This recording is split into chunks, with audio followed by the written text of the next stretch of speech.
मला जे बोलायचं ते मी बोलतो आणि ते मी मागं घेत नाही. आणि त्यामुळे कुठला विषय, अरे आता मला संदीप बाबांनी मगाशी सांगितलं, मी बोललो ही गोष्ट खरी आहे की अमुक अमुक यांची तुम्ही औलाद आहे असं मला वाटत नाही.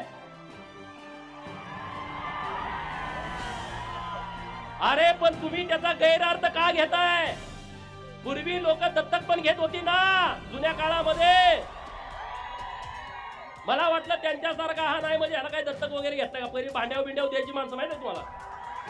हा, आपल्या घरात आई आजी सांगते ह्याला भांड्यावरती घेतलाय, अमुक केलंय तमुक केलंय, तो ह्याच्या मागे फिरत फिरत आला होता म्हणून आम्ही घेतलाय.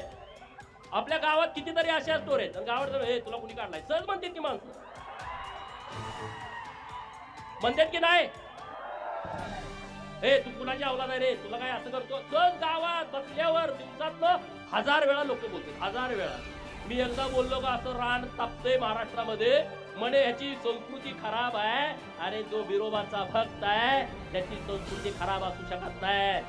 जो अहिल्या देवीचा वारस आहे तो महाराष्ट्रातला कुठला पोरगा खराब असू शकत नाही. तुमच्या नांग्यात ठेचतोय म्हणून मी खराब आहे आणि तुमच्या नांग्या मला ठेचायच्याच आहेत.